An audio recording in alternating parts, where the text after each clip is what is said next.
સ્પર્ધાત્મક પરીક્ષાને લગતા દરેક વિષયોના વિડીયોઝ, ડેઇલી કરંટ અફેર્સ તથા નવી ભરતીની માહિતી મેળવવા માટે જોતા રહો અમારી યુટ્યુબ ચેનલ ICE રાજકોટ અને અમારી ચેનલને સબસ્ક્રાઇબ કરો તથા બેલ આઇકોન પ્રેસ કરો જેથી દરેક નવા વિડીયોની નોટિફિકેશન મેળવી શકો.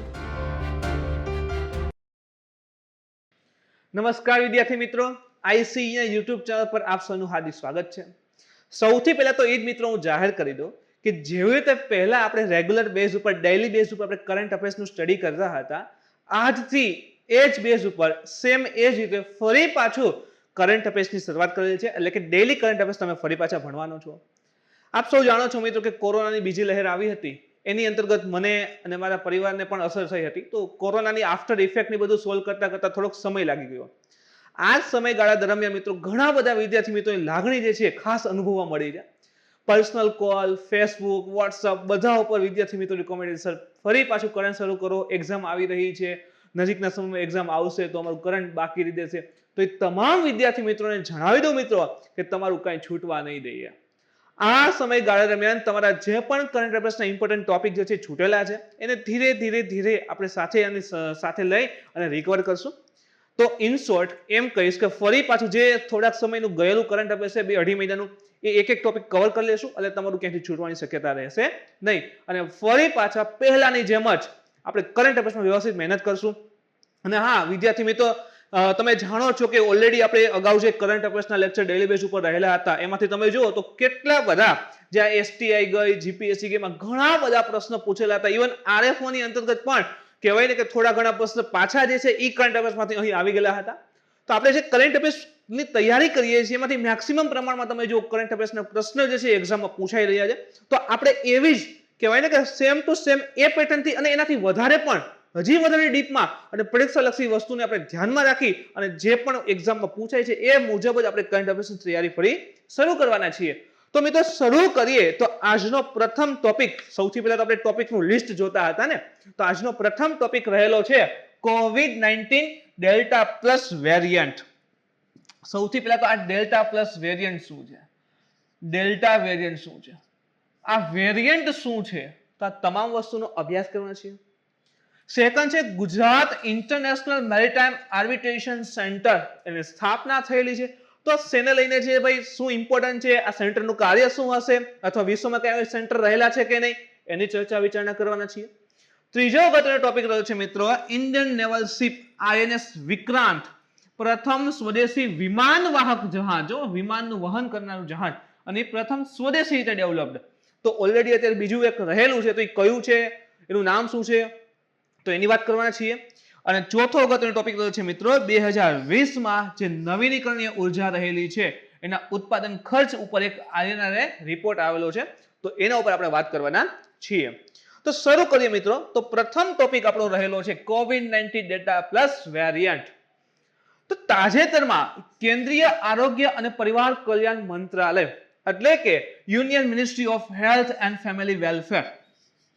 તો ચલો અહીંથી એક તમને હું પ્રશ્ન પૂછું છું, તમે કોમેન્ટ કરીને જવાબ આપજો મિત્રો કે તાજેતરમાં union minister of health and family welfare એટલે કે કોણ રહેલું છે, કોણ આના મંત્રી રહેલા છે, બરાબર? તો એ તમે કોમેન્ટ કરીને જણાવજો. એ લોકોના નવા COVID-19 સ્ટ્રેસ જેનું નામ શું છે, ડેલ્ટા પ્લસ વિશે ચેતવણી આપી છે. તો ઇન શોર્ટ એમ કહેવા માંગે છે કે જે ministry of health and family welfare છે એને તાજેતરમાં એક નવો વેરિયન્ટ આવ્યો છે ને, નામ તો તમે સાંભળતા જ હશો, છાપા વાંચતા જ હોય, ડેલ્ટા પ્લસ. એના ઉપર એક ચેતવણી જાહેર કરી છે. એવી શંકા છે કે આ નવું વેરિયન્ટ COVID-19 જે ત્રીજી લહેર જે એની વાત કરી રહ્યા છે ને બધા, કદાચ હોઈ શકે અથવા તો સાબિત થઈ શકે છે, અથવા તો આ ત્રીજી લહેરને લઈ આવવામાં જે છે એ મદદ કરી શકે છે. કોણ? તો કે ડેલ્ટા વેરિયન્ટ. ઇવન આજ તમારા ડેલ્ટા પ્લસ, ડેલ્ટા વેરિયન્ટ જે છે ને ડેલ્ટા, એ આપણા ઇન્ડિયામાં હતો અને ડેલ્ટા પ્લસ અત્યારે જોવા મળેલ છે. તો એની તમામની આપણે વાત કરીએ તો સૌથી પહેલા તો પરિચય મેળવીએ. ડેલ્ટા પ્લસ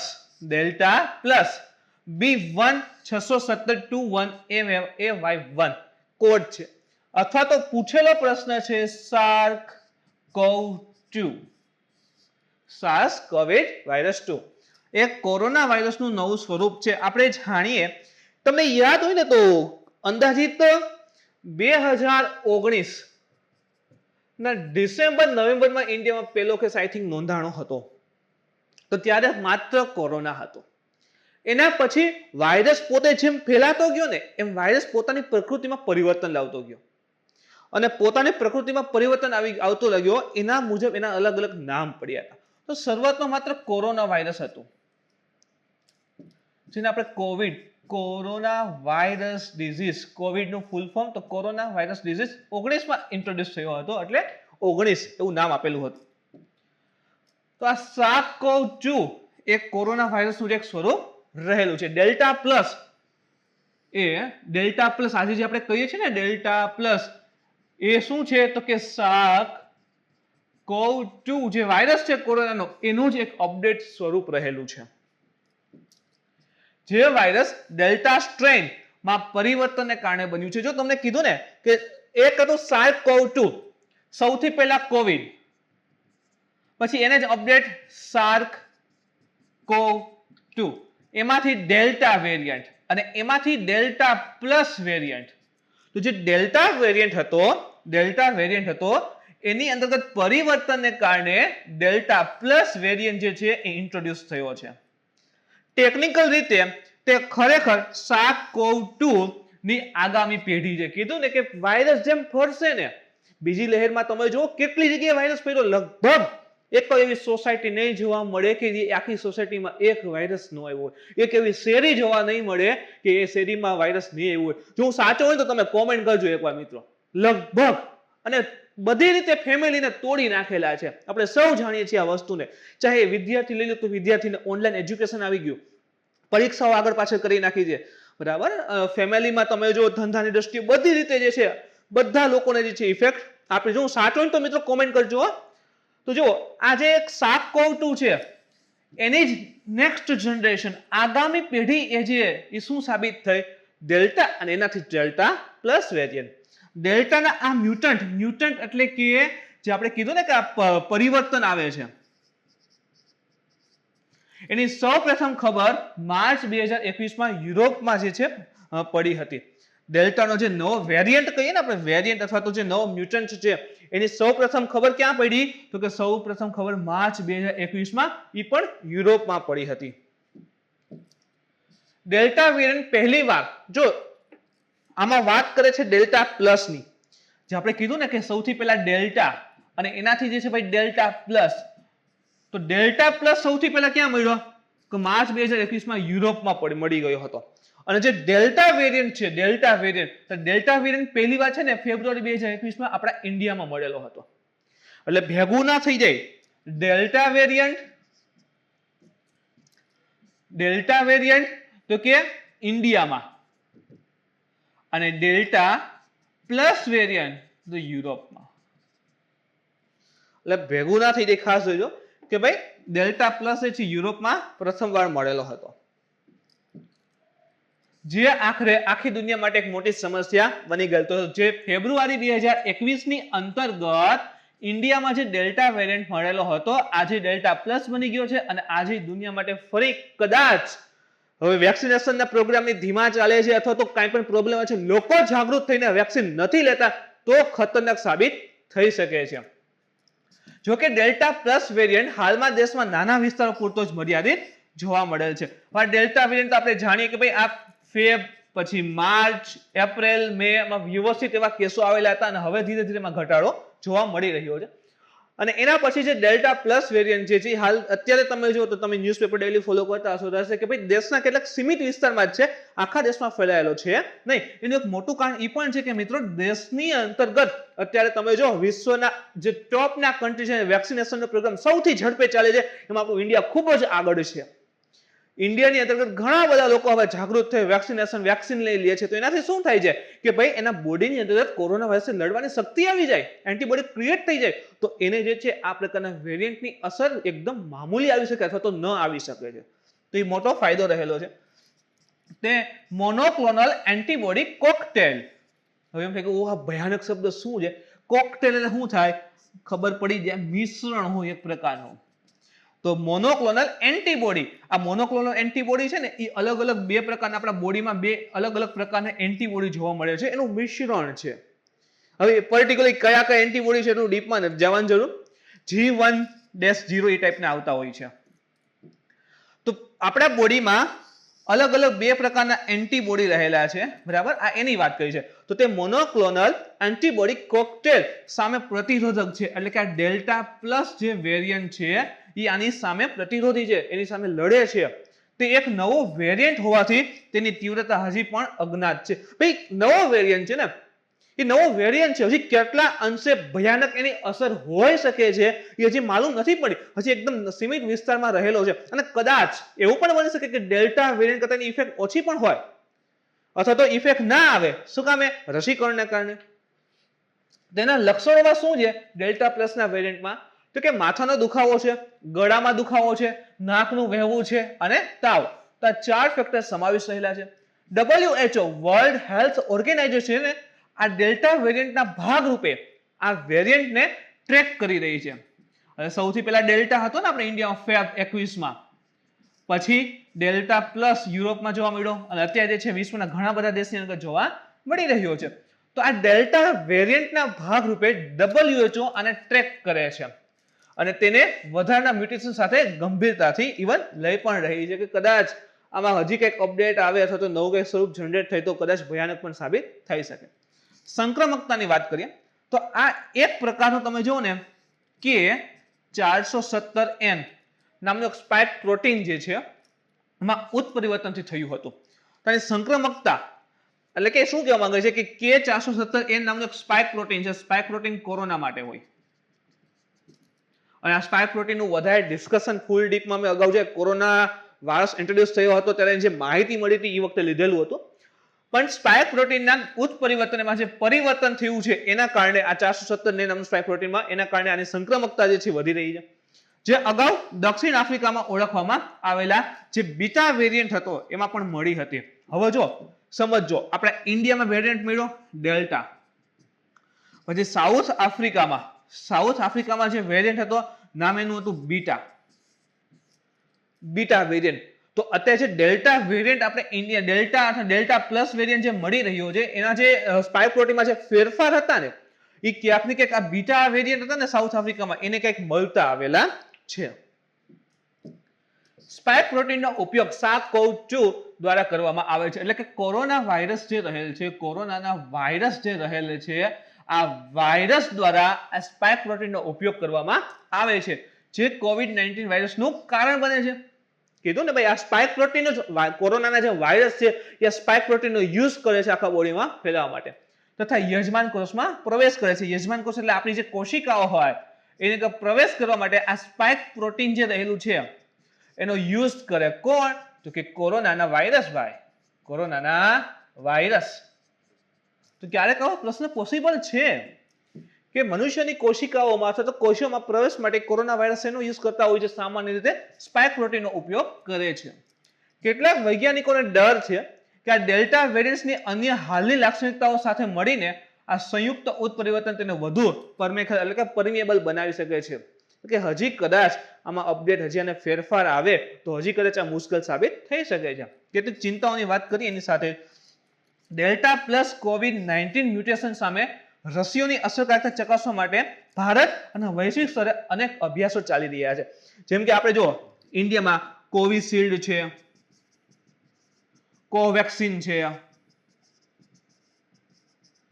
આ મુખ્ય 2 રસીઓ અત્યારે ઇન્ડિયામાં ચાલી રહી છે. મુખ્ય 2 ની વાત કરી જો સૌથી વધારે કોવિશિલ્ડ અને કોવેક્સિન ચાલી છે.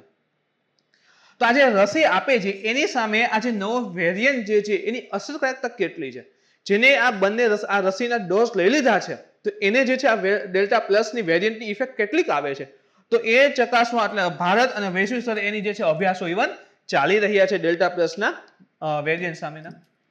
ભારતના આરોગ્ય મંત્રાલય ઇવન ચેતવણી પણ આપી છે કે જે વિસ્તારોમાં તે મળી આવ્યું છે ત્યાં દેખરેખ એટલે કે જે વિસ્તારમાં ભાઈ ડેલ્ટા પ્લસ વેરિયન્ટ મળેલા છે, કેટલાક મહારાષ્ટ્રના એના વિસ્તાર રહેલા છે, હવે બહુ મોટા પાયે નથી, એકદમ નાના નાના વિસ્તારમાં જોવા મળે છે. તો જે વિસ્તારમાં ડેલ્ટા પ્લસના વેરિયન્ટ મળેલા છે ત્યાં દેખરેખ, અદ્યતન પરીક્ષણ, ઝડપી સંપર્ક શોધવા અને પ્રાથમિક રસીકરણ પર ધ્યાન કેન્દ્રિત કરીને તેમના જાહેર આરોગ્ય પ્રતિસાદમાં વધારો કરવાનું જરૂર પડી શકે છે. ઇન શોર્ટ એવું કહેવા માંગે છે કે જે વિસ્તારની અંતર્ગત ડેલ્ટા પ્લસ વેરિયન્ટ એના કેસ જોવા મળેલ છે ત્યાં સપોઝ કે વેક્સિનેશન સ્લો હોય તો વેક્સિનેશન કરવામાં આવે, બીજા ડોઝની જે એક પ્રથમ ડોઝ લેવાઈ ગયો બીજો ડોઝ બાકી હોય ઝડપથી ડોઝ દેવામાં આવે, એ વિસ્તાર સુધીનો સંપર્ક ઝડપથી સાધવામાં આવે જેથી કરીને એને કોઈ પણ પ્રકારની ઇક્વિપમેન્ટની જરૂર હોય, મેડિકલ ઇક્વિપમેન્ટ, ચાહે પછી ઓક્સિજન કોન્સન્ટ્રેટર હોય, ઓક્સિજનના બાટલ હોય કે પછી ઇન્જેક્શન હોય, તે તમામ સુધી સરળ પહોંચ બને. બરાબર, દેખરેખ થાય આખા વિસ્તારની કે વધારે ફેલાય નહીં, કહેવાય કે લોકડાઉન જરૂર પડે તો એ પણ કરી શકાય છે, અદ્યતન પરીક્ષણ કરવામાં આવે તો આ બધી જેમ જરૂર પડશે બધી વસ્તુ જે છે ઉપલબ્ધ કરવામાં આવશે. ડેલ્ટા પ્લસ તાજેતરના કિસ્સાઓમાં વિશ્વના સૌથી ખરાબ ઉછાળામાંથી બહાર આવ્યા પછી ભારતમાં ચેપની વધુ એક લહેર લાવે તેવી ચિંતા રહેલી છે. ઇવન આપણે જાણીએ છીએ કે જે ભાઈ માર્ચ, એપ્રિલ, મે અને જૂનમાં શરૂઆતમાં એમાં સૌથી ખતરનાક એપ્રિલ અને મે. તો આને આપણે જે બીજી લહેર કહીએ છીએ ને તો ભયાનક રીતે આખા ઇન્ડિયન ઇફેક્ટ કર્યું હતું. ઇવન એવું પણ બની ગયું હતું કે સૌથી વધારે કેસ ઇન્ડિયામાં આવતા થઈ ગયા હતા.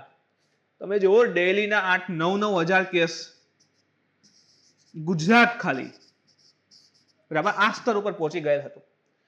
તો આટલા ભયાનક કેસ આવી રીતે એમાંથી અત્યારે હાલ ખૂબ જ વધારે સરકારે પગલાં લીધા, લોકોની જાગૃતિ અને બધાને કારણે વેક્સિનેશનના ઝડપની કારણે જે ખરાબ જે બીજી લહેર હતી કોરોના જેમાં સૌથી વધારે લોકો સંભળાઈ ગયા તેમાંથી બધા બહાર આવી રહ્યા છે, ઝડપથી બહાર આવી રહ્યા છે.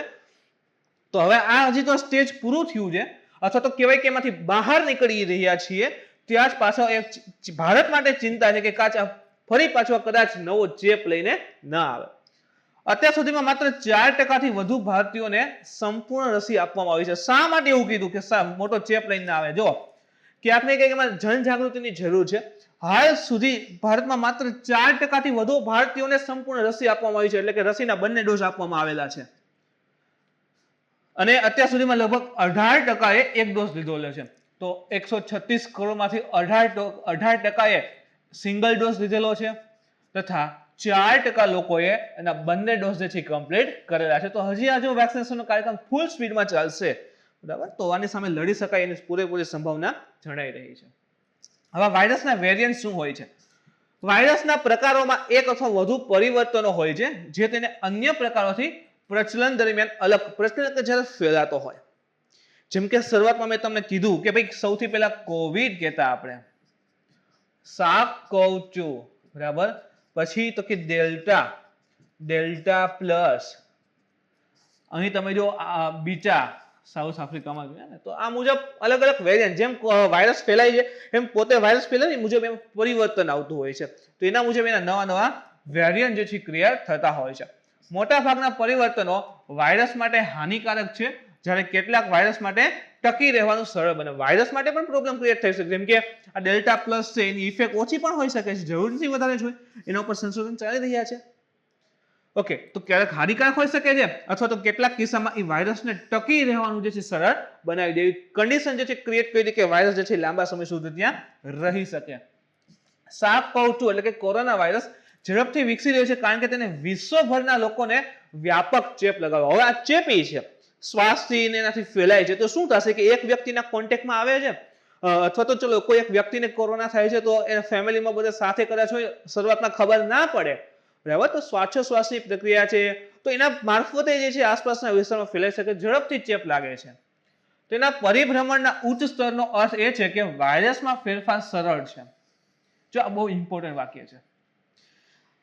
જેમ કે જો આ વાક્ય સમજવા જેવું, પરિભ્રમણ વધારે થાય છે એટલે કે આજે આ એક વ્યક્તિને છે તો કાલે કદાચ એની નજીકના ઘણા વ્યક્તિને થઈ શકે છે. ઓકે, સેકન્ડ થિંગ, હવે ઘણા વ્યક્તિને થાય છે તો એના દ્વારા બીજા ઘણા વ્યક્તિને થઈ શકે છે. તો આ ફેલાય છે કે ખૂબ જ વધારે સ્પીડમાં ફેલાય છે અને બહુ મોટા જથ્થામાં ફેલાઈ રહ્યું છે. તો ખૂબ વધારે ઝડપથી ફેલાય છે તો એમાં પરિવર્તન કેવું આવે? ઝડપથી આવે. આપણે કહેતા હોય ને, હજી તો આ નથી ગયું ત્યાં આ આવી ગયું, આવા શબ્દનો ઉપયોગ કરીએ, સાચી વાત ને? તો કે હજી તો આ ગયો નથી, હજી તો આ બીજા એપ્રિલ મે વાળો અને ત્યાં વળી પાછો ડેલ્ટા પ્લસ આવે છે. આપણે ગઈઢાઈ વાતો કરતા શું હાલે છે ખબર નથી પડતી એમ. તો જો આ શું કામ આવું થાય છે? તો કે આ વાયરસ બહુ ફેલાણો છે. જેમ કે હમણાં તમને કીધું કે એપ્રિલ મે પીક કન્ડિશન ઉપર હતી ઇન્ડિયામાં. તો આ સમય દરમિયાન બહુ બધા લોકોમાં વાયરસ ફેલાઈ ગયો. તો હવે શું થયું? વાયરસ પોતાની પ્રકૃતિ પાછી ચેન્જ કરી છે. હવે પોતાની પ્રકૃતિ ચેન્જ કરી એટલે નવો વેરિયન્ટ આવી ગયો. તો એ મુજબ જે છે ને નવા વેરિયન્ટ જે છે બનતા હોય છે, કારણ કે ઝડપી પરિવર્તન માટે એ પોતે સક્ષમ હોય છે. મૂળ મહામારી વાયરસ એટલે કે પ્રાથમિક સંસ્કરણ જ્યારે શરૂઆત થઈને ત્યારે WHO1 કે વુહાન વાયરસ હતો. શરૂઆતમાં મૂળ મહામારી વાયરસ જ્યારે શરૂઆત થઈ ત્યારે થોડા જ મહિનામાં વેરિયન્ટ D614G ફેલાયો અને એ વૈશ્વિક સ્તરે અસરકારક પણ બન્યો હતો. શરૂઆતની જે પહેલી લહેર હતી ને એ વખતની વાત છે. Indian SARS-CoV-2 consortium on genomics, Indian જો નામ છે આખું, Indian SARS-CoV-2 consortium and genomics, જેને ટૂંકમાં INSACOG કહીએ છીએ. આ સંસ્થા SARS-CoV-2 માં જીનોમિકની જે વિવિધતાઓ રહેલી છે એના ઉપર નજર રાખવા માટે એક મલ્ટી લેબોરેટરી, મલ્ટી એજન્સી અને ઓલ ઇન્ડિયા નેટવર્ક રહેલું છે. તો ક્યાંક પ્રશ્ન આવી શકે મિત્રો કે ભાઈ SARS-CoV-2 જીનોમિક વિવિધતા ઉપર નજર રાખવા માટે મલ્ટી લેબોરેટરી, મલ્ટી એજન્સી અને ઓલ ઇન્ડિયા નેટવર્ક નીચેમાંથી કયું રહેલું છે? તો યાદ આવવું જોઈએ Indian SARS-CoV-2 consortium and genomics. બરાબર, તો ધ્યાનમાં રાખજો.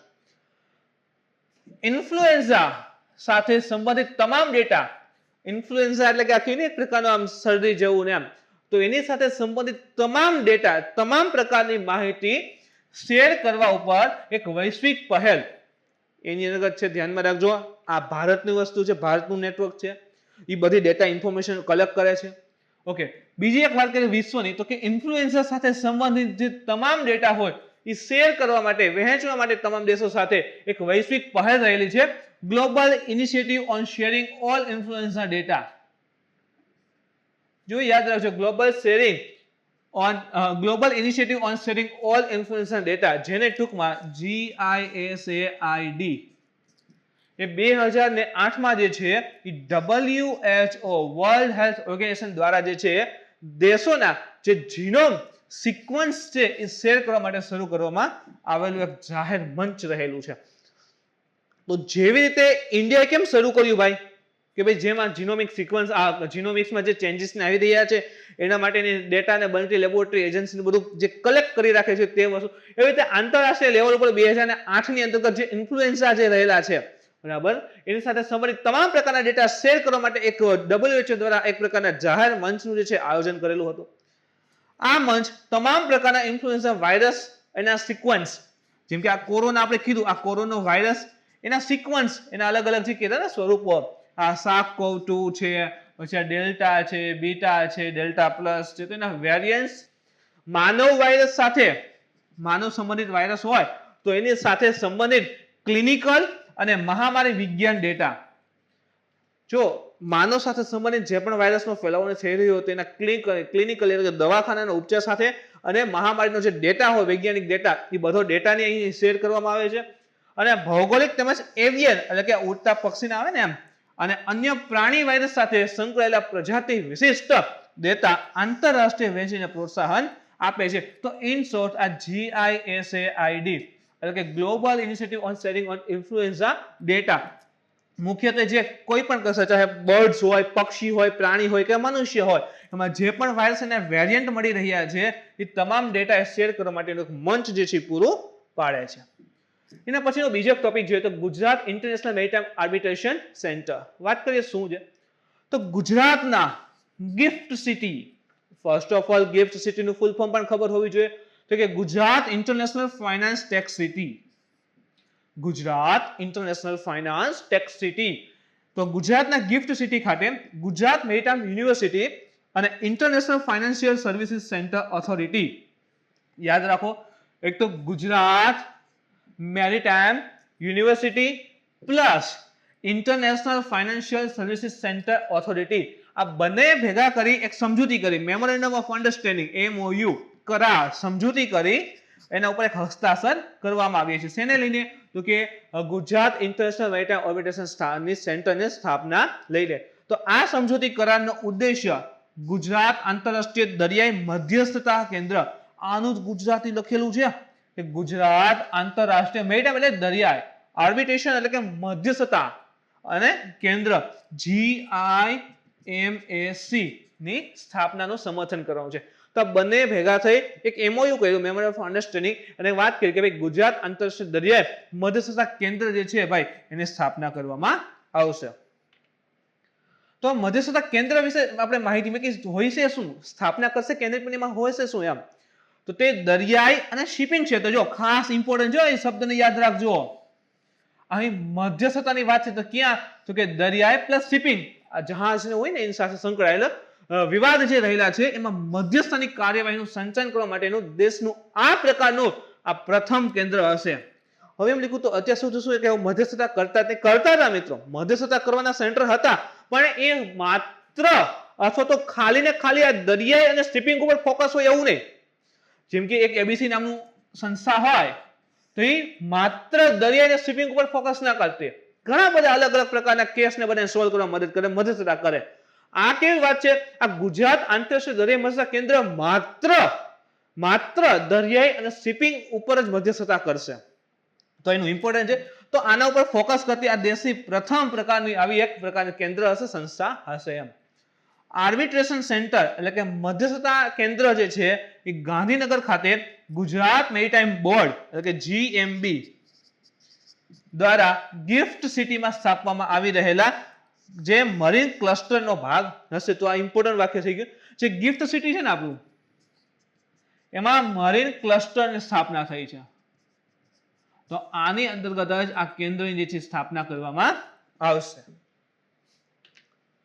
આવશ્યકતા શું જરૂરિયાત હતી એની, આવી મધ્યસ્થતા, કોઈ પણ વાદ વિવાદ હોય, દરિયાઈ અને શિપિંગ લઈને કોઈ પણ વાદ વિવાદ હોય તો એમાં શું કરે, ધારો કે એબીસી નામની કંપની છે, XYZ નામની કંપની છે, બેને કંઈક બોલવાનું થાય છે તો કોઈ એબીસી નામની કંપની હોય, જહાજ હોય, એને ભાઈ કેન્દ્ર રાજ્ય અથવા સાથે કંઈક પ્રોબ્લેમ થાય છે તો એ સોલ્વ તો કરવું પડે.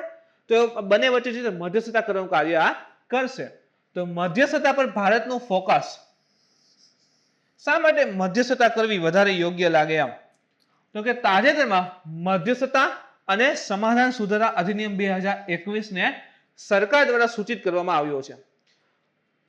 ધ્યાનમાં રાખજો કે મધ્યસ્થતા અને સમાધાન એટલે કે હવે જો આ કોર્ટ, આ કેસ જે કોર્ટમાં જાય, કોર્ટમાં આપણે જાણીએ છીએ તારીખ પે તારીખ ઘણા વર્ષો સુધી કેસ હાલે, આ તે જે છે, ઇવન કોર્ટનો પણ સમય જે છે એની સાથે ઘણો બધો વેડફાય. તો આ બધાને સોલ્વ કરવા માટે એકદમ સરળ મેથડ કે ભાઈ બેને સાથે બેહાડી ચા પીવડાવીને બે સોલ્વ કરાવી નાખી, બરાબર ને. આપણે જો આવું થતું હોય કે ભાઈ બે દોસ્તારો, આપણે આખું દોસ્તાર ગ્રુપ હોય, બે જણા વચ્ચે ઝઘડો થઈ જાય ને તો એમ કે હાલો જે હોય સમાધાન કરી નાખો. તો આ સમાધાન શબ્દ ઈ જ મધ્યસ્થતા, કે ભાઈ વચ્ચે લઈને બેનું નક્કી કરાવી નાખે, ફરકું કરાવી દે, બેનું બેલેન્સ એ મુજબ. તો તાજેતરમાં મધ્યસ્થતા અને સમાધાન સુધારા અધિનિયમ 2021 ને સરકાર દ્વારા સૂચિત કરવામાં આવ્યું છે, જેને ભારતને આંતરરાષ્ટ્રીય વાણિજ્યિક મધ્યસ્થતા કેન્દ્ર બનાવવાની દિશામાં ઐતિહાસિક પગલું માનવામાં આવે છે. તો આ બિલ જે છે ભાઈ સરકારે પસાર કર્યું છે. શા માટે, કે ભારત સરકાર, આપણે જાણીએ કે ભાઈ દેશને 7516.6 કિલોમીટર લાંબો દરિયા કિનારો છે, અને આ બધામાં સૌથી લાંબો દરિયા કિનારો આપણે ગુજરાત પાસે રહેલો છે. આટલો વિશાળ દરિયા કિનારો હોય, સારા બંદરો આવેલા છે, તો આપણે અહીં તમે જો શિપિંગ એનું બિઝનેસ ખૂબ જ વધારે છે, ઇમ્પોર્ટ એક્સપોર્ટ વધારે થઈ જાય આપણા બંદરો ઉપરથી, તો ફરજિયાત કાંઈક ને કંઈક આવા જે છે પ્રોબ્લેમ તો ક્રિએટ થવાના જ છે, શિપને એને લઈને, દરિયાને લઈને. તો આ પ્રકારના પ્રોબ્લેમને સોલ્વ કરવા માટે, ઝડપથી સોલ્વ થાય, સમાધાન દ્વારા સોલ્વ થાય, એના માટે આ મધ્યસ્થતા કેન્દ્રની ખાસ જરૂરિયાત રહેલી છે. ઇવન ભારત સરકારે પણ આ સમાધાન કરવા માટે એક બિલ પસાર કરેલું છે. ભારત સરકાર કરે છે શા માટે, હવે આટલો લાંબો દરિયા કિનારો હોય તો આપણે જેમ જો આંતરક્ષેત્રે જે દરિયાઈ માર્ગે જે છે વેપાર થાય છે એમાં ભારત મહત્વનું સ્થાન રાખે છે. હવે ભારત મહત્વનું સ્થાન રાખે છે એટલા માટે જ કે આ પ્રકારના બિલ પસાર કરે, જેથી કરીને કંઈ પ્રોબ્લેમ થાય દરિયાના માર્ગની વચ્ચે, શિપને લઈને, દરિયાને લઈને, તો એ ઝડપથી સોલ્વ થાય. મધ્યસ્થતા એક પ્રકારની વિવાદ નિવારણ પદ્ધતિ છે, આપણે વ્યવસ્થિત રીતે જાણીએ છીએ મિત્રો, બરાબર ને. જ્યાં રાજ્યની કાનૂની સંસ્થાઓને બદલે સરકારની જે કાયદાકીય સંસ્થા હોય એના બદલે તેમના દ્વારા નિયુક્ત જે વચેટિયા હોય એના દ્વારા બે અથવા તો વધુ પક્ષો વચ્ચે ઉભા થતા વિવાદોનું નિરાકરણ કરવામાં આવે છે. જો એટલે ત્રણ પક્ષ હોય કે ઝઘડો થઈ જાય કે આ ઓલો એમ કે મારો વિસ્તાર છે, ઓલો એમ કે મારો વિસ્તાર છે, આ કે બે જવા દો મારો વિસ્તાર છે એમ. તો અહીંયા શું કરે, સરકાર દ્વારા નિયુક્ત વચેટિયો હોઈ શકે અથવા તો કોઈ સંસ્થા હોઈ શકે, એ ત્રણેયને એક સાથે બેસાડી ચા પીને ત્રણેય વચ્ચે સોલ્યુશન લઈ આવે, સમાધાન લઈ આવે. ભારતમાં હાલમાં 35 થી વધુ આવી મધ્યસ્થતા સંસ્થા છે. કીધું ને કે આ પહેલી નથી, આવી મધ્યસ્થતા માટેની સંસ્થા તો 35 થી વધુ છે. જોકે તેમાંથી કોઈ પણ વિશેષ રીતે દરિયાઈ ક્ષેત્ર સાથે સંબંધિત વિવાદો પર ધ્યાન કેન્દ્રિત કરતી નથી. કીધું ને દરિયાઈ ક્ષેત્ર શિપિંગ સાથે ફોકસ હોય, એના ઉપર જ કામ કરતી હોય એવી એ કઈ છે નહીં. એ પહેલી વહેલી કઈ બનશે? આપણી ગુજરાતની બનશે મિત્રો, ગિફ્ટ સિટી ખાતે.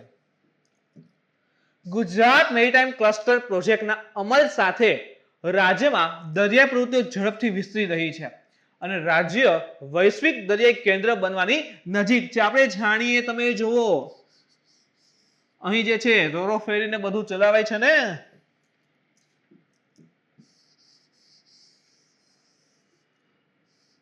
દહેજથી ભાવનગર ની રીતે, બરાબર. કલ્પસર પ્રોજેક્ટ છે. આના સિવાય જો ભાઈ સૌથી મોટું ક્રિકેટ સ્ટેડિયમ લઈ લ્યો. આના સિવાય ડેવલપમેન્ટની દ્રષ્ટિએ જો ગુજરાત ખૂબ જ આગળ છે. ઇમ્પોર્ટ એક્સપોર્ટની દ્રષ્ટિએ જોઈ લો ગુજરાત આગળ છે. તો ક્યાંક ને ક્યાંક ઓલરેડી જીપીએસસીમાં મેન્સમાં એકવાર પ્રશ્ન પણ આવેલા છે કે ગુજરાતની ભૂગોળ ગુજરાતના વિકાસમાં કેવી રીતે મદદ કરે સમજાવો. તો એવું નહીં કે ચલો ગુજરાતની ભૂગોળ આખી પાકી કરી નાખી એટલે ખબર પડી ગઈ. ના, અહીં તમારે ભારતની ભૂગોળના કન્સેપ્ટ ક્લિયર હોવા જોઈએ. ભારતની ભૂગોળના કન્સેપ્ટ ને ગુજરાતને લઈને, યસ, ભૂગોળમાં તમે જે કન્સેપ્ટ ભણશો, જેમ કે ભારતની ભૂગોળ ભણ્યા તમે જમીનના વિવિધ પ્રકાર, તો આપણા ગુજરાતમાં કયા પ્રકારની જમીન છે? ઓકે, જે જમીન છે એના આધારે ભાઈ એગ્રીકલ્ચરમાં ઉત્પાદન આવે છે. તમાકુના ઉત્પાદનમાં આગળ છે, મગફળીના ઉત્પાદનમાં આગળ છે, ભાલિયા ઘઉં ફેમસ છે. તો આ બધું ઉત્પાદન થઈ ગયું, તો ઇમ્પોર્ટ એક્સપોર્ટથી ફાયદો થાય છે. બીજી વસ્તુ, દરિયા કિનારો 1600 કિલોમીટર લાંબો દરિયા કિનારો છે. દરિયા કિનારો વધારે છે તો એની સાથે જ તમે જો માછલીનું ઉત્પાદન વધારે આવે છે. ઓકે, એની સાથે ઝીંગાનું ઉત્પાદન વધારે આવે છે. ઓકે, મરીન એગ્રીકલ્ચરનો કન્સેપ્ટ ડેવલપ થઈ રહ્યો છે. આના સિવાય તો કે આ બધી વસ્તુ તમે લઈ લ્યો, બરાબર, માછલી ઉત્પાદન, ઝીંગા ઉત્પાદન, ઇમ્પોર્ટેશન કરીને પૈસા કમાય છે. આના સિવાય ગુજરાતની પોતાની ભૌગોલિક સ્થિતિ એ પ્રકારની છે, જેમ કે પશ્ચિમમાં તરફ રહેલું છે તો આંતરરાષ્ટ્રીય સ્તરે ટ્રેડ કરવા માટે ખૂબ સારું છે. ઇવન અત્યારથી પ્રાચીન સમયથી ખૂબ આગળ છે, બરાબર. જે વ્યાપારી પવનો આવે છે અને જાય છે એના આધારે જે છે વેપાર સરળ થાય છે. તો બધી વસ્તુ મિત્રો ભારતની ભૂગોળમાં ખૂબ વ્યવસ્થિત સમજાવી છે. ભારતની ભૂગોળમાં, કારણ કે ખાલી એટલું સ્ટોપ ના થઈ જાય. જેમ કે આવી જાય ગુજરાતનો આપણે ભણીએ, ઇવન એક્ઝામમાં પૂછાઈ ગયેલા જો ડીવાયએસઓ માં, સોરી એસટી અને જીપીએસસી માં હતા કે પશ્ચિમના જે દરિયા કિનારા છે ક્યાં છે, પૂર્વના દરિયા કિનારા છે, નીચેમાંથી કયો વિભાગ પશ્ચિમના દરિયા કિનારો છે, તો આપણો ગુજરાતનો દરિયા કિનારો આવે તો ખાલી ગુજરાતનો દરિયા કિનારો નામ સાંભળી મૂકી ન દેવાનું હોય, એની તમામ વિશેષતાઓ પણ ભણવાની હોય ભૂગોળમાં. તો આપણે ખૂબ ડીપમાં જે છે આપણે આખી ભારતની ભૂગોળમાં બધી વસ્તુ કવર કરેલી છે. ઓકે, ફરી પાછા અહીંયા આવે તો રાજ્યમાં દરિયા પ્રવૃત્તિઓ ઝડપી વિસ્તરી રહી છે અને રાજ્ય જે છે એ વૈશ્વિક દરિયા કેન્દ્ર બનવાની નજીક છે. એટલે કે ભાઈ ગુજરાત રાજ્ય વિશ્વમાં દરિયાઈ કેન્દ્ર બનાવવામાં અગ્રણી થઈ રહ્યું છે. તેથી દરિયાઈ વિવાદોમાં મધ્યસ્થતા સેવા માટે વિશેષ સુવિધા સ્થાપિત કરવી ખૂબ જ મહત્વપૂર્ણ બની ગઈ છે. તો જે પણ વિવાદ થઈને સોલ્વ કરવા માટે એક મધ્યસ્થતા કેન્દ્ર હોવું જરૂરી છે. ઇવન મિત્રો તમારે આ પ્રકારના, જેમ કે હમણાં ભારતની ભૂગોળની વાત કરી કે આટલા મહત્વના અને ખૂબ વધારે ડીપમાં સમજવાના ટોપિક રહેલા હોય છે. જેમ કે જો અત્યારે ચોમાસાની વાત ચાલે છે તો સિમ્પલ પ્રશ્ન સમજી લ્યો. કોઈ પ્રશ્ન પૂછે, ચલો MCQ માં આવી જાય કે ભારતના ચોમાસાને અસર કરતા પરિબળો જણાવો, અને ખાસ કરીને દક્ષિણ પશ્ચિમ, દક્ષિણ પશ્ચિમ એટલે જે આપણે કહીએ ને અરબ સાગર પરથી પવન આવે, હિન્દ મહાસાગર પરથી, એને અસર કરતા પરિબળો જણાવો. તો પહેલા તો પરિબળમાં એમ છે કે એટલે એ ક્યાં હશે, પવન આવે ખબર છે. તો જુઓ, ઇન્ડિયન ઓશન ડાયપોલ છે, ઇન્ડિયન ઓશન ડાયપોલ રહેલી છે. ઓકે, સેકન્ડ તો કે ભાઈ ITCZ રહેલ છે. 3 નંબર તો કે ટ્રોપિકલ ઇસ્ટર્લી જેટ છે. 4 નંબર સબ ટ્રોપિકલ વેસ્ટર્લી જેટ છે. 5 નંબર સોમાલિયા જેટ છે. 6 નંબર વેસ્ટર્ન પેસિફિક પૂલ છે. એની સાથે તમે ઇવન કનેક્ટ કરી શકો છો હજી એક વસ્તુને, સેકન્ડ ઇક્વિટોરિયલ ટ્રફ રહેલ છે. તો જો આ પરિબળ રહેલા છે જે ભારતના ચોમાસાને અસર કરે છે, અને આ બધાને પાછા ડીપમાં સમજવાના હોય તો આપણે જે ચોમાસું કમેન્ટ કરો ને પૂરેપૂરું કમ્પ્લીટ થાય. અને પછી ક્લાસ 1 હોય, 2 હોય, 3 હોય કે પછી મેન્સ હોય, બરાબર. તો તમારો ટોપિકનો જ્યાંથી પણ પ્રશ્ન પૂછે નથી 1 માર્ક જાય નહીં. તો મિત્રો આટલી ડીપમાં આખી ભારતની ભૂગોળને ભણવાની ઈચ્છા હોય, બરાબર, તો અત્યારે જો તમે જાણો છો કે ભાઈ આપણે આઈસી દ્વારા એપ્લિકેશન લેવામાં આવેલી છે, જેની અંતર્ગત અલગ અલગ સબ્જેક્ટ જે આપણી કોર ફેકલ્ટીની ટીમ રહેલી છે, અને આપણે સૌ જાણો છો કે પૂરેપૂરા કહેવાય ને કે એક્સપિરિયન્સ સાથે આખી ફેકલ્ટીની ટીમ રહેલી છે. તો એની અંતર્ગત તમે કોઈ પણ કોર્સ ખરીદવા માંગો છો, કોઈ પણ કોર્સ ખરીદવા માંગો છો, મેં હમણાં જેમ કે ભારતની ભૂગોળની વાત કરી તો એટલે ડીપમાં હરેક ટોપિકને કવર કરીને સમજાવેલી છે. ઇવન તમે એપ્લિકેશનમાં જશો કે તરત જ એમાં તમારે પર્ટિક્યુલર કોઈ સબ્જેક્ટ હોય તો સબ્જેક્ટ ખરીદી શકો છો, અને આખો કોર્સ ખરીદો, ચાહે એસટીઆઈ હોય, ડીવાયએસઓ હોય, જીપીએસસી હોય, પીએસઆઈ છે, કોન્સ્ટેબલ છે, તલાટી છે, તમારે જે કોર્સ આખા ખરીદવો તે કોર્સ પણ આખા ખરીદી શકો છો. એની સાથે એક કોર્સની અંતર્ગત જે ફેકલ્ટી ભણાવશે એની માહિતી હશે, કેટલા ચેપ્ટર હશે એ પણ ઇન્ડેક્સમાં જણાશે, બરાબર. અને તમે જો પૂરેપૂરું 360 ટુ ધ પોઈન્ટ અને ખૂબ જ વધારે એનાલિસિસ સાથે આખા જે સબ્જેક્ટ જે છે આખા તૈયાર કરેલા છે. તો તમે એપ્લિકેશન ડાઉનલોડ કરી અને તમામ પ્રકારની આ જે કહેવાય કે વોટેવર તમને જે વિષય શીખવાની ઈચ્છા હોય, આખો કોર્સ લેવાની ઈચ્છા હોય તો ખરીદી શકો છો. અને એના માટે કોડ તમે યુઝ કરી શકો છો HIREN10. તો ઇન્સ્ટન્ટ તમને 10% ડિસ્કાઉન્ટ જે છે, ચાહે કોઈ પણ કોર્સ હશે કે ચાહે કોઈ પણ જે છે આખો સબ્જેક્ટ લેતા હશો, એની ઉપર 10% ડિસ્કાઉન્ટ જે છે ઇન્સ્ટન્ટ આપવામાં આવશે. તો તમે અહીંથી પણ પૂરેપૂરી ડીપમાં આ પ્રકારની વસ્તુનો અભ્યાસ કરી શકો છો. ફરી પાછા આપણે મુદ્દા ઉપર આવીએ મિત્રો. તો કીધું એ મુજબ આપણું ગુજરાત જો બધી રીતે સેટ થાય છે, દરિયા કિનારો બહુ વિસ્તાર છે, ફરવાલાયક સ્થળો રહેલા છે.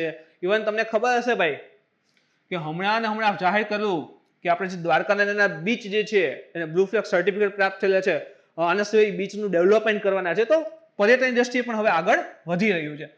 તો કંઈક ને કંઈક વાદ વિવાદ થાય દરિયાને લઈને, શિપને લઈને, તો એના માટે સમાધાન કેન્દ્ર જરૂરી છે. તેનો ઉદ્દેશ્ય દરિયાઈ અને શિપિંગ વિવાદો પર ધ્યાન કેન્દ્રિત કરીને વિશ્વ સ્તરીય મધ્યસ્થતા કેન્દ્રની સ્થાપના. વિશ્વ સ્તરનું જો હવે આપણે ડેવલપમેન્ટ વિશ્વ સ્તરનું કરી રહ્યા છીએ, કંડલા બંદર ને જો મુન્દ્રા પોર્ટ્સ ને બધું, ભાવનગરના પોર્ટ રહેલા છે. તો અહીં આખા વિશ્વની અલગ અલગ દેશોમાંથી શિપ આવશે, તો કાંઈ પણ વાદ વિવાદ થાય તે સોલ્યુશન માટે કેન્દ્ર હશે એમ. જે ભારતના કાર્યરત કંપનીઓ વચ્ચે વ્યાપારી અને નાણાકીય સંઘર્ષોને હલ કરવા માટે મદદ કરશે, ચાહે પછી વેપારી હોય કે નાણાકીય સંઘર્ષો સોલ્વ કરવા માટે કે મધ્યસ્થતા કેન્દ્ર કામ કરશે. અત્યાર સુધી સિંગાપોર આર્બિટ્રેશન સેન્ટરમાં ભારતીય પક્ષો સાથે સંકળાયેલા મધ્યસ્થના કેસોની સુનાવણી કરવામાં આવતી. તો ઓકે, હવે કેન્દ્રની સ્થાપના કરી ને, તો અત્યાર સુધી ભારત સાથે જે પણ આ વાદ વિવાદના પ્રશ્નો સંકળાયેલા સમાધાન ક્યાં થતું હતું? તો સિંગાપોર આર્બિટ્રેશન સેન્ટરની અંતર્ગત. ઓકે, વૈશ્વિક સ્તરે લંડનના દરિયાઈ અને શિપિંગ ક્ષેત્ર માટે મધ્યસ્થતાનું મહત્વનું કેન્દ્ર માનવામાં આવે છે. જો આપણે ભારતની વ્યક્તિ કે ભારતના જે પણ પ્રોબ્લેમ હતા અહીંયા સોલ્વ થતા સિંગાપોર આર્બિટ્રેશનમાં, પણ આખા વિશ્વનું સારામાં સારું કેન્દ્ર કોને માનવામાં આવતું હતું? તો કે લંડનના દરિયા અને શિપિંગ ક્ષેત્રને. ફાયદા શું થશે આના ડેવલપમેન્ટ, આ સેન્ટર બનાવવાના? તો કે વિવાદનો ઝડપી ઉકેલ થઈ જશે, કીધું ને કોર્ટ કચેરીનો સમય ને બધું બચી જશે, તો અદાલતનો કાર્યભાર ઘટી જશે, તો અદાલત જે છે બીજા કેસ છે એને સોલ્વ કરી શકશે. આંતરરાષ્ટ્રીય દરિયાઈ સમુદાયમાં ગિફ્ટ સ્પેશિયલ ઇકોનોમિક ઝોન એનું આકર્ષણ વધશે. શા માટે? કે આંતરરાષ્ટ્રીય ક્ષેત્ર ઉપર આપણું ગુજરાતનું દરિયા કિનારાનું ડેવલપમેન્ટ થઈ રહ્યું છે, તો ગિફ્ટ સ્પેશિયલ ઇકોનોમિક ઝોન, કારણ કે ત્યાં કાંઈ પણ પ્રકારના શિપિંગને અથવા તો દરિયાને પ્રશ્ન સોલ્વ થશે તો એનું મહત્વનું કેન્દ્ર બનતું જાય. વેપાર વાણિજ્યમાં સરળતામાં સુધારો થશે. શા માટે? કે ભાઈ વાદ વિવાદનું સોલ્યુશન તરત ને મળી જતું હોય તો એ વેપાર કેવો થઈ જાય? સહેલો થઈ જાય. તો આની પણ વાત કરી તમને. ઓકે, હવે એના પછીનો નવો ટોપિક જોઈએ તો INS વિક્રાંત, પ્રથમ સ્વદેશી વિમાન વાહક જહાજ. જો શબ્દ સાંભળો, સ્વદેશી એટલે કે ઇન્ડિજિનિયસલી ડેવલપ છે, આપણે ખુદ બનાવેલું છે, અને વિમાનનું વહન કરી જાય એ પ્રકારનું જહાજ રહેલું છે. તો વાત કરીએ તો તાજેતરમાં ભારતના સંરક્ષણ પ્રધાન કોણ રહેલા છે? કોમેન્ટ કરજો. ચલો, સૌથી પહેલા કે ડિફેન્સ મિનિસ્ટર કોણ રહેલા છે એ કોમેન્ટ કરીને જણાવજો, એટલે ખબર પડે કે તમે આ મહિનામાં કઈ પાછળ તો નથી રહી ગયા ને. એમ સાથે સાથે થોડું ઘણું તો તૈયારી તો કરતા જ હશો ને. તો ડિફેન્સ મિનિસ્ટર કોણ છે એ કોમેન્ટ કરીને તમારે જણાવવાનું છે. તો ડિફેન્સ મિનિસ્ટરે આત્મનિર્ભર ભારત અભિયાનના ભાગરૂપે નિર્મિત સ્વદેશી વિમાન વાહક જહાજ INS Indian naval ship Vikrant, Indian naval ship INS Vikrant પર ચાલી રહેલા કાર્યની સમીક્ષા કરી હતી. એટલે કે ભારતના જે સંરક્ષણ મંત્રી નામ તો હું નહીં જ કહું કારણ કે તમારે કોમેન્ટ કરવાની છે. એને જે INS વિક્રાંત બની રહ્યું છે તેની મુલાકાત લીધી હતી, એમાં જે કાર્ય થયું છે એની સમીક્ષા કરી હતી. અને એ શું છે તો કે પ્રથમ સ્વદેશી રીતે નિર્મિત વિમાન વાહક ભારતનું જહાજ રહેલું છે. INS વિક્રાંત 2022માં કમિશન થવાની સંભાવના છે. ખૂબ ઇમ્પોર્ટન્ટ લાઈન છે. તમે જે STI GPSC ના પેપરની જોયા હોય ને તેમાં તમે જોઈજો આ પ્રકારના પ્રશ્ન છે. જેમ કે ભાઈ S-400 કેટલા સમય સુધીમાં ભારત આવવાની છે, બરાબર? તો આ પ્રકારના પ્રશ્ન છે. તો INS વિક્રાંત જે છે એ લગભગ 2022માં કમિશન એટલે કે કાર્ય થવાની સંભાવના રહેલી છે. હાલ ભારત પાસે માત્ર એક જ એરક્રાફ્ટ કેરિયર એટલે કે વિમાન વાહક જહાજ છે જે રશિયન મૂળનું છે INS વિક્રમાદિત્ય.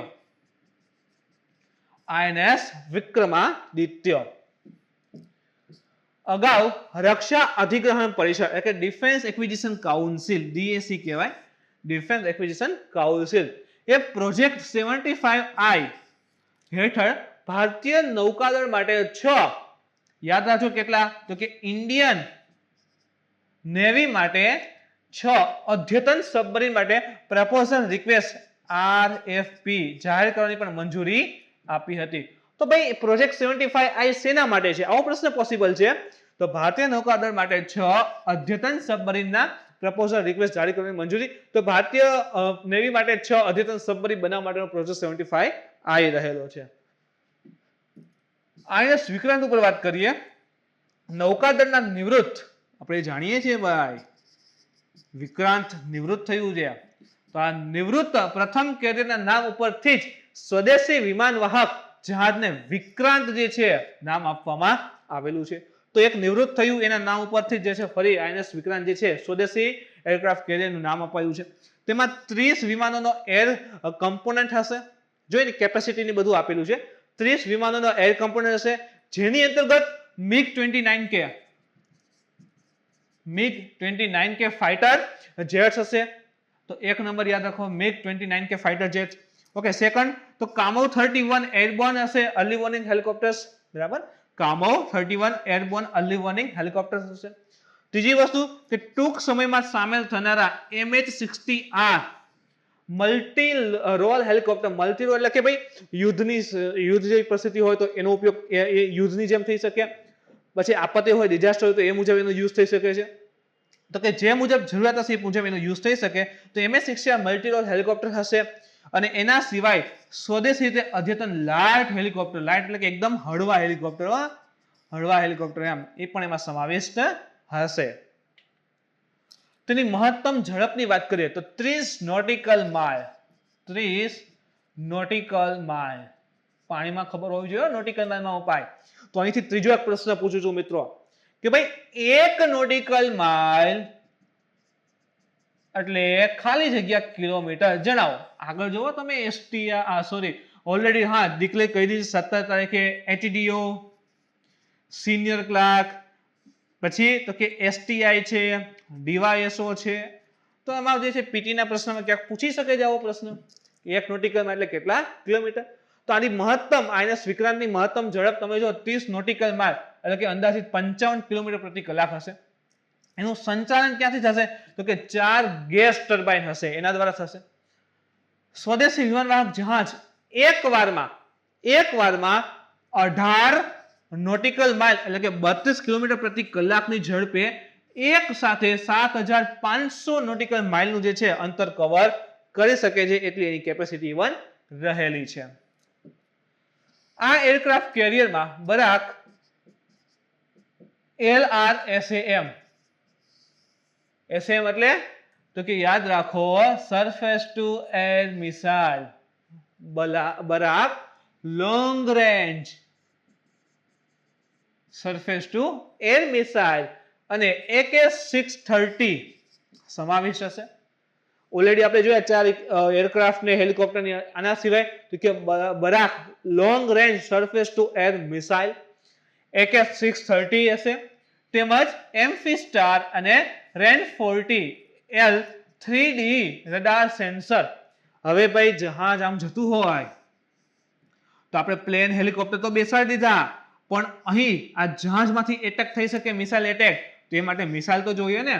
તો આ મિસાઇલ આવી ગઈ. ઓકે, હવે દુશ્મનની મિસાઇલ આવતી હોય તો એને ટ્રેક તો કરવી પડે ને. તો એના માટે શું જોઈએ? તો કે રડાર જોઈએ. તો એ પણ અહીં લગાવે છે RN40 3D L3D radar sensor. જહાજમાં ઇવન શક્તિ નામનું એક ઇલેક્ટ્રોનિક યુદ્ધ સૂટ પણ એમાં સમાવિષ્ટ હશે. એરક્રાફ્ટ કેરિયર પાસે વિમાનની કામગીરીને નિયંત્રિત કરવા માટે રનવે અને એક short take off but arrested recovery system પણ હશે. કેમ ઝડપથી આપણે જોઈએ ને ભાઈ, પ્લેન આપણે જોતા હોય તો ભાઈ કેવડો મોટો રનવે જોઈ, તો આ જહાજની અંદર ઝડપથી ઉતરી શકે, પાછું ચડી શકે, એમાં નાનો એવો રનવે પણ સમાવિષ્ટ આખું કમ્પ્લીટ હશે. મહત્વ તો કે વિમાન વાહક જહાજની યુદ્ધ ક્ષમતા, પહોંચ, બહુમુખી પ્રતિમા દેશના સંરક્ષણમાં મજબૂત ક્ષમતાઓ ઉમેરશે. હવે આ વિમાન વાહક જહાજ છે, બરાબર, તો વિમાન વાહક આપણે સ્વદેશી રીતે નિર્મિત કરી રહ્યા છીએ. સ્વદેશી એટલે કે આપણે ઇન્ડિયા પોતે ડેવલપ કરે છે, કોઈની પાસે લેવાની કઈ જરૂર નથી. તો હવે વિમાન વાહક જહાજ હશે ભાઈ, ડેવલપ થઈ રહ્યા છે, તો યુદ્ધની ક્ષમતા શું થાય? વધી જાય. પહોંચ, દૂર સુધીની પહોંચ થઈ જાય, અને એમ કહેવાય ને કે બહુમતી પ્રતિમા થઈ જાય એની એમ. અને એની સાથે દરિયા ક્ષેત્રમાં ભારતના હિતોનું રક્ષણ કરવામાં પણ મદદ કરી શકે છે. જેમ કે જો ઘણા દેશો હોય છે, તમે જોતા હોય કે દરિયા માર્ગે એટેક કરી શકે છે, આમ કરીને આવતા હોય, છુપાઈને આવતા હોય, તો ક્યાંક રડારમાં આવી જાય તો ત્યાં એને વ્યવસ્થિત યાદ કરાવું કે ભાઈ આ ભારત છે, તો એના માટે ખાસ ઉપયોગી સાબિત થઈ શકે છે. તે લાંબા અંતરે હવાઈ શક્તિને પ્રક્ષેપિત કરવાની ક્ષમતા સાથે લાંબા અંતરે હવાઈ શક્તિને, બરાબર, જેમ કે આપણું જહાજ જે છે ને પાણીમાં દૂર લગીને લઈ જાય, આપણા સીમા આવતી હોય ત્યાં લગીને, અને ત્યાંથી પણ પ્લેન ને બધું ઉડાડીએ એમ, તો હવાઈ શક્તિને પ્રક્ષેપિત કરવાની ક્ષમતા સાથે એક અતુલ્ય લશ્કરી ઉપકરણ પણ પ્રદાન કરવાનું છે, જેમાં હવાઈ અવરોધ, સપાટી ઉપર યુદ્ધ હોય, સપાટી વિરોધી યુદ્ધ હોય, આક્રમક અને રક્ષણાત્મક કાઉન્ટર એર એન્ટી સબમરીન યુદ્ધ અને એર અર્લી વોર્નિંગ નો સમાવેશ થાય છે. ઇન શોર્ટ, ટૂંકમાં કહીને તો સમુદ્રી માર્ગે નેવી દ્વારા જે પણ ઓપરેશન થતા હોય, ચાહે એ સમુદ્રની સપાટી ઉપર કંઈ પણ પ્રકારનું યુદ્ધ હોય, આક્રમણ કરવાનું હોય, એર એન્ટી સબમરીન યુદ્ધ હોય, તો એ તમામ, એટલે કે સબમરીન તોડવાના યુદ્ધના અંતે બધું થતું હોય, તો ત્યાં તમામ માટે આ ઉપયોગી સાબિત થશે. ભારતીય નૌકાદળની હાલની સ્થિતિ જોઈએ તો દરિયાઈ ક્ષમતા પરિપ્રેક્ષ્ય યોજના, એટલે કે મેરીટાઇમ કેપેબિલિટી પર્સપેક્ટિવ પ્લાન અનુસાર ભારતમાં 2027 સુધીમાં, જો ભવિષ્યની વાત છે, 2027 સુધીમાં લગભગ આવા 200 જહાજ હોવા જોઈએ. અત્યારે પેલું આપણે ડેવલપ કરીએ છીએ, 2022માં કમિશન થઈ જશે, પણ એવી આશા છે કે 2027 સુધીમાં આવા 200 જહાજ હોવા જોઈએ. પરંતુ અને હલવાઈ જાય એમ, તો પરંતુ લક્ષ્ય હાંસલ કરવા માટે ઘણું કરવાનું હજી બાકી છે એમ. જોકે તેનું કારણ શું છે? તો કે મુખ્યત્વે ધિરાણ નથી. એમ નહીં કે ચલો ભારતમાં પૈસા નથી, આ એનું મુખ્ય કારણ નથી. તો ભાઈ ડિફેન્સ તો આપણું મજબૂત હોવું જોઈએ. જ્યાં સુધી આપણે પડોશી બે દેશ રહેલા છે, પાક એન્ડ ચાઇના, આના જેવા દેશો હોય ત્યાં સુધી આપણું ડિફેન્સ તો ખૂબ જ પાવરફુલ હોવું જોઈએ, બરાબર. તો ડિફેન્સ માટે તો પૂરેપૂરા પૈસા ખર્ચે જ છે, પરંતુ પ્રક્રિયાગત વિલંબ અથવા તો સ્વયં દ્વારા લાદવામાં આવેલા કેટલાક પ્રતિબંધો હોય કે ભાઈ અમુક વસ્તુથી વધારે અથવા તો અમુક કેપેસિટી બહારના ડેવલપ કરવા, એ બધું પ્રતિબંધિત હોય તો એ વસ્તુ એને ક્યાંક નડતી હોય છે. નૌકાદળ પાસે અત્યાધુનિક સોનાર અને રડાર રહેલા છે.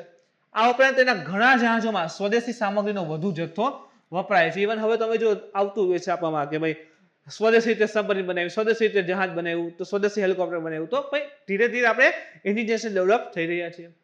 COVID-19 સામે લડાઈમાં નૌકાદળનું યોગદાન પણ જોઈ લો, કારણ કે પૂછી શકે. ઓપરેશન સમુદ્ર સેતુ 1, ઓપરેશન સમુદ્ર સેતુ 2. તો 2 જે છે ભાઈ એ ઓક્સિજન માટે મહત્વરૂપ થયું અત્યારે, અને 1 જે હતું તો એ આપણા જે પણ મુસાફરો જે ઇન્ડિયન મૂળના હોય, ભારતીય હોય, અને બીજા દેશમાં રહેતા હોય, ગયા હોય, ફરતા હોય, બરાબર, ફરવા ગયા હોય, વોટેવર, ત્યાં ફસાયા હોય, તો એને પાછા ઇન્ડિયામાં લાવવા માટે આજે કહેવાય કે ઓપરેશન સમુદ્ર સેતુ 1 હતું એ ચલાવેલું હતું, અને ઓપરેશન સમુદ્ર સેતુ 2 નૌકાદળે જે છે ભારતમાં ઓક્સિજનથી ભરેલા કન્ટેનરના શિપમેન્ટ માટે આ ઓપરેશન સમુદ્ર સેતુ 2 જે છે ચલાવેલું હતું.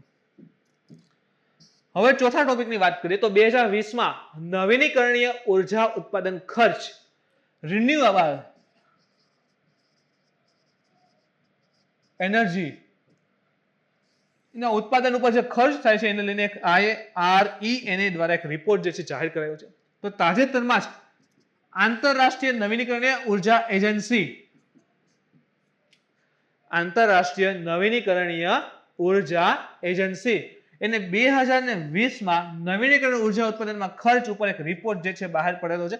બહુ ઇમ્પોર્ટન્ટ છે કારણ કે આપણે જે વિચાર છે ને એનાથી એકદમ ઉલટું થયું હશે રિપોર્ટમાં, તમે જોઈજો તો જ મજા આવશે ને. એમ આપણે શું વિચારતા હોય કે ભાઈ બધાની સ્થિતિ ભયાનક હતી, દેશની સ્થિતિ ભયાનક હતી, તો રિન્યુએબલ એનર્જી પુનઃ પ્રાપ્ય ઉર્જા માટે જે ખર્ચા કરવા જોઈએ એ ઓછા થયા છે, પણ આ રિપોર્ટ એવું કે એમાં વધારો થઈ ગયો ભાઈ. કયા કારણોથી પણ આપણે જોવું, કોલસાને નવીનીકરણ ઉર્જાથી બદલો, એટલે કે જ્યાં પણ કોલસાનો ઉપયોગ થાય છે એને હવે કોલસાને બદલે ત્યાં નવીનીકરણ એટલે કે પુનઃ પ્રાપ્ય ઉર્જા સ્ત્રોતનો ઉપયોગ કરો. પુનઃ પ્રાપ્ય એટલે ખલાસ ન થાય. જેમ કે પવન ક્યારે ખલાસ ન થાય, સૂર્ય ઉર્જા ખલાસ ન થાય, દરિયામાં ભરતી ઓટની ઉર્જા ક્યારે ખલાસ ન થાય, ભૂતાપીય ઉર્જા ક્યારે ખલાસ ન થાય. તો આ બધી પુનઃ પ્રાપ્ય ઉર્જા કહેવાય. તો જ્યાં પણ હવે કોલસો પુનઃ પ્રાપ્ય, એક વાર હળગી ગયા પાછો મળે ના મળે, પણ ક્યારે એવું થયું કે આ સૂર્યપ્રકાશ આવ્યો કાલ નહીં મળે, મળવાનો જ છે. તો કોલસો જે છે ત્યાં ઉપયોગ થાય છે, એની બદલે હવે પુનઃ પ્રાપ્ય ઉર્જા સ્ત્રોતનો ઉપયોગ કરવો. તો કે વિશ્વના હાલના કોલસાથી ચાલતા પ્લાન્ટ એની ક્ષમતા છે 810 ગીગાવોટ, એટલે કે કુલ વૈશ્વિક ઉર્જા ક્ષમતાના 38%. આખા વિશ્વમાં જે પણ પાવર પ્લાન્ટ ઉર્જાથી ચાલે છે, કોલસાથી ચાલે છે, તો એની ટોટલ ઉત્પાદન ક્ષમતા કેટલી છે? 810 ગીગાવોટ, જે કુલ વૈશ્વિક ઉર્જાના 38% રહેલ છે. અને હવે નવા ઉપયોગિતા સ્કેલ પર આ ઉર્જાની કિંમત જે છે એ ફોટોવોલ્ટેઇક અને દરિયાકાંઠાને પવન ઉર્જા કરતા વધુ છે. ઇન શોર્ટ આપણે દરિયાકાંઠે પવન ઉર્જા એટલે કે આપણે કહીએ ને પવન ચક્કી, અને ફોટોવોલ્ટેઇક એટલે તમને ખબર છે કે આપણે સોલર પેનલ કહીએ ને, સોલર પેનલ એની વાત છે. તો સૂર્યમાંથી જે કિરણો આવે ને એમાં ફોટોન્સ સમાવેશ હોય, ફોટોન્સ. આ ફોટોન્સ જ્યારે આ સોલર પેનલ ઉપર પડે, સિલિકોનથી બનેલી હોય, તો ત્યારે જે છે ઇલેક્ટ્રોન મુક્ત થાય, અને ઇલેક્ટ્રોન મુક્ત થાય અને આપણે સ્ટોર કરીએ છીએ અથવા તો સંચયિત કરીએ છીએ. તો આ મુજબ આખી સોલર પેનલ કામ કરતો હોય. તો ફોટોવોલ્ટેઇક સૌર પેનલો છે, અને પવન ઉર્જા તો કે પવન ચક્કી. તો દરિયાકાંઠે પવન ચક્કી સ્થાપવો, અથવા તો જ્યાં સૂર્યપ્રકાશ વધારે આવતો હોય અથવા એનો મેક્સિમમ યુઝ કરી શકાય કન્ડિશન હોય તો ત્યાં આપણે સોલર પેનલની સ્થાપના કરીએ. તો આનો જે ખર્ચો આવે ને એ કોલસા કરતા ઓછો છે, એનો કોલસા કરતા ઓછો ખર્ચ છે. વિચાર કરો, હવે કોલસાને સળગાવીએ, ખર્ચો વધારે, બીજી વસ્તુ પર્યાવરણ પ્રદૂષિત થાય, ત્રીજી વસ્તુ રાખ વધારે બને એનો નિકાલ કરવો, અને સામે ઉર્જા તો કે ભાઈ ના, ઉર્જા ઓના જેટલી સારી તો નહીં, ક્લીન એનર્જી તો કહેવાય જ નહીં. તો ભાઈ કોલસાનો જે ખર્ચો થાય છે એના કરતા આનો ખર્ચો જે છે એ કેવો છે? ઓછો થાય છે. આ મોંઘા કોલસાને નવીનીકરણીય ઉર્જા દ્વારા બદલવાથી ઉત્પાદિત ઉર્જા દ્વારા ઓપરેટરોને વાર્ષિક $32 અબજ બચત થશે. સમજવાની કોશિશ કરો કે ધારો કે તમારી પાસે ધારી લો કે તમારી પાસે એક આખો પાવર પ્લાન્ટ રહેલો છે, કોલસાથી ચાલતો પાવર પ્લાન્ટ છે. શેનાથી? તો યાદ રાખજો, કોલસાથી ચાલતો પાવર પ્લાન્ટ છે. હવે આ કોલસાના આજના દરજો, આ તે એન્વાયરમેન્ટ ટેક્સ, ગ્રીન ટેક્સ, ફલાણા ઠીકણા બધા ટેક્સ એમાં ભેગા કરો, અને પ્લસ કોલસાનો ખુદનો ખર્ચો, મેન્ટેનન્સ ખર્ચ બધું કાઢો, તો કોલસો આપણને બહુ મોંઘો પડે છે. શેના કરતા? તો કે પવન ચક્કી, સૌર પેનલો, એના કરતા કોલસાનો દર વધી જાય છે. તો હવે આ કોલસાનો ઉપયોગ થાય છે એની બદલે આનો ઉપયોગ શરૂ કરીએ, પુનઃ પ્રાપ્ય, જ્યાં કોલસો યુઝ થાય છે ત્યાં આનો ઉપયોગ કરીએ, તો જે પણ ઓપરેટર એટલે કે તમે આને સંચાલન કરતા હતા તમારું હતું, તો એ લોકોને જે છે $32 અબજ વાર્ષિક ડોલરની જે છે બચત થઈ શકે એમ છે. અને બીજી વસ્તુ, હવે કોલસો સળગે તો કાર્બન ડાયોક્સાઇડનું ઉત્સર્જન પણ થતું હોય ને, તો એનું ઉત્સર્જન શું થશે? લગભગ 3 અબજ ટનનો ઘટાડો થશે.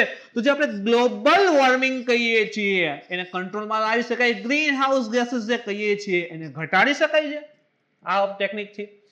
2019માં ઉભરતા અને વિકાસશીલ, ઉભરતા એટલે ડેવલપિંગ એમ, ઉભરતા અને વિકાસશીલ દેશો દ્વારા અપનાવવામાં આવેલી આ નવીનીકરણીય ક્ષમતાઓ દ્વારા પરંપરાગત સ્ત્રોતોની તુલનામાં વાર્ષિક $6 અબજ ની બચત કરશે. તો કે જે પણ ડેવલપિંગ કન્ટ્રી રહેલા છે બરાબર, એના દ્વારા જે નવીનીકરણ ક્ષમતાઓ એટલે કે પુનઃ પ્રાપ્ય ઉર્જા સ્ત્રોતનો ઉપયોગ કરી અને ઉર્જા ઉત્પન્ન કરવાની જે ટેકનિક છે અથવા તો એને જે સ્વીકારેલું છે એના દ્વારા $6 અબજ જે છે એ બધા દેશોને બચત જે છે અંદાજિત થઈ શકે એમ છે. વર્ષ 2020માં નવીનીકરણીય ઉર્જામાં શું થયું છે? વધારો થયો છે. યાદ રાખજો ખાસ. કોવિડ-19 મહામારી હોવા છતાં 2020 ની અંતર્ગત જે પુનઃપ્રાપ્ય નવીનીકરણીય ઉર્જા સંગ્રહ માટે 261 ગીગાવોટ ક્ષમતા સ્થાપવાનો રેકોર્ડ હતો. આખા દેશ વિશ્વનું અર્થતંત્ર ડોલતું હતું, છતાં 216 ગીગાવોટ ઉર્જાનું ઉત્પાદન થઈ શકે એના માટે પુનઃપ્રાપ્ય ઉર્જા સ્ત્રોતના ઉપયોગ થયા છે. આ વૃદ્ધિ 2019 ની તુલનામાં લગભગ 50% વધારે છે. તો 2019માં જે હતી એના કરતાં 50% કરતાં વધારે ઇન્વેસ્ટમેન્ટ થઈ અને પુનઃપ્રાપ્યમાંથી 216 ગીગાવોટ ઉર્જા ઉત્પન્ન થશે એટલું ઇન્ફ્રાસ્ટ્રક્ચર જે ફરી ડેવલપ કરાયું છે. તેને વૈશ્વિક નવીનીકરણીય ઉર્જા ક્ષમતામાં 82%નું પ્રતિનિધિત્વ પણ કરેલું છે. ગયા વર્ષે સંકલિત કુલ નવીનીકરણીય ઉર્જા ક્ષમતામાં લગભગ 162 ગીગાવોટ અથવા તો 62% ઉર્જાનો ખર્ચ સૌથી સસ્તા નવા અશ્મિભૂત ઇંધણો વિકલ્પો કરતા પણ ઓછો હતો.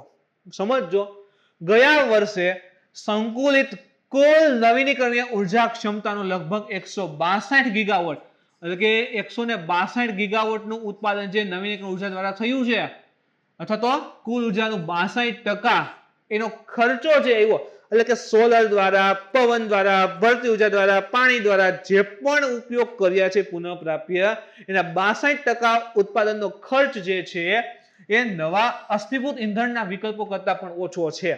એટલે કે આપણે 62% પુનઃપ્રાપ્ય ઉર્જા સ્ત્રોતનો જે ખર્ચો થયો ને એ આજે નવા જે આપણે કોલસા અને પેટ્રોલ ની કહીને એના કરતા આનો ખર્ચ કેવો આવે છે?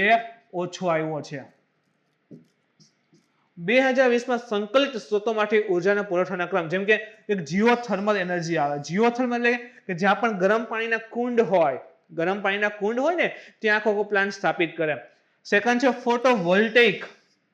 પીવી એટલે ફોટોવોલ્ટેઇક થાય, બરાબર. તો હવે એમ થાય એફ ઉપરથી ચાલુ ન થાય, પી ઉપર ફોટોવોલ્ટેઇક એમ.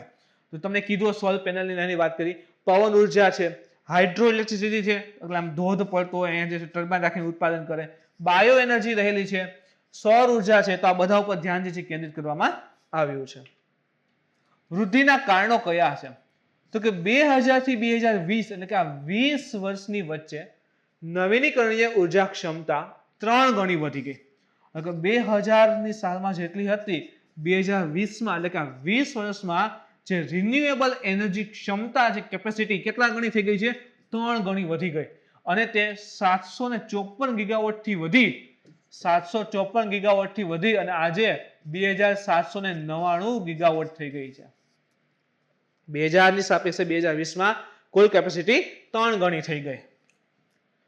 વિકાસ તકનીકોમાં ડેવલપમેન્ટ જે કહેવાય ને, નવી નવી ટેકનોલોજી ડેવલપ થઈ હોય એમાં ઘટક ખર્ચમાં સતત હવે જો કયા કારણો છે? તો વિકાસ ટેકનોલોજીમાં પ્રગતિ, જેમ કે પહેલા તમે જો સોલર પેનલ, અત્યારે સોલર પેનલમાં ક્વોલિટી ચેન્જીસ.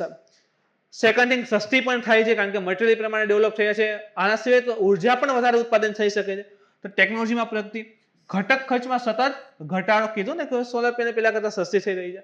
ખર્ચ, સ્પર્ધાત્મક પુરવઠા વિતરણ ચેનલોની હાજરી અને વ્યાપારી ધોરણે ઉપલબ્ધતા એના કારણે આ શક્ય બન્યું છે. તો આ બધા પરિબળ છે જેના કારણે જે રિન્યુએબલ એનર્જી છે એમાં શું થાય છે? કન્ટિન્યુઅસલી વધારો જે છે નોંધાયો છે.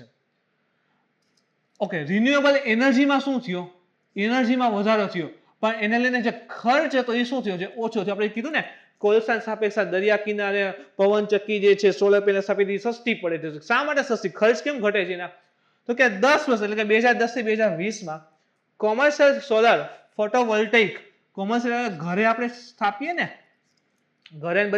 ફોટોવોલ્ટેઇક ઉપર સોલર પેનલની નહીં, તો એમાંથી ઉત્પન્ન થતી વીજળીની કિંમતમાં 85%, કોન્સન્ટ્રેટિંગ સોલર પાવર CSP. હવે આ કોન્સન્ટ્રેટેડ સોલર પાવર તમને ખબર હોય ને તો એકચ્યુઅલી સૂર્ય ઉર્જાને બે રીતે પ્રાપ્ત કરી શકાય છે. એક તો ફોટોવોલ્ટેઇક, આપણે વાત કરી કે આમ સોલર પેનલ હોય એના ઉપર સૂર્યનો પ્રકાશ પડે પછી ફોટોન દ્વારા જે છે ઇલેક્ટ્રોન મુક્ત થાય અને ઉર્જા મેળવીએ. સેકન્ડ થિંગ, એકદમ કોન્સન્ટ્રેટેડ મિરર આવે, અરીસા ગોઠવેલા હોય અને અરીસા ઉપર જેમ સૂર્યપ્રકાશ પડે ને, બરાબર, આમ સૂર્યપ્રકાશ આવે ને એને આમ કોન્સન્ટ્રેટ કરે, કોઈ એક જગ્યાએ આમ ભેગો કરે. અને આમ એક આમ પાઇપ જાતી હોય, સપોઝ કે એક પાઇપ જાય છે, આમ અરીસા ગોઠવે, જે પણ સૂર્યપ્રકાશ આવે તેને બધાને એક જગ્યાએ ફોકસ કરે. આ રીતે આ પાઇપ ઉપર ફોકસ કરે આમ ઘણા બધા આવતા હોય તો એને બધાને એક જગ્યાએ પાઇપ ઉપર ફોકસ કરે તો ફોકસ એક પાઇપ ઉપર બધાને આવશે તો પાઇપ શું થાય ગરમ, એમાં રહેલું પાણી ગરમ થાય. તો કોન્સન્ટ્રેટિંગ સોલર પાવર CSP એના દ્વારા 68% દરિયાકાંઠાના પવનમાં 68% અને ઓફશોર પવનમાં, ઓફશોર એટલે કે દરિયા નજીકના, સપોઝ કે એકદમ દરિયો હોય અને મોજા આવતા હોય તો આપણે દરિયા કિનારે નજીક દરિયાની અંદર પણ પવન શક્તિ સ્થાપિત કરી શકીએ છીએ. એમાં જે છે ઘટાડો થયો છે. અને જે વીજળીની કિંમત હોય ને કિંમત એમાં ઘટાડો થયો છે. 2022 સુધીના આઉટલુકમાં વૈશ્વિક નવીનીકરણ ઉર્જા ખર્ચમાં વધુ ઘટાડો જોવા મળશે. તો કે ભાઈ 2022 સુધીમાં હજી આમાં જે કિંમતો રહી છે એમાં હજી ઘટાડો જે છે જોવા મળશે. આને યાદ રાખજો. ભારતીય પહેલ કઈ છે રિન્યુએબલ એનર્જીના માટે?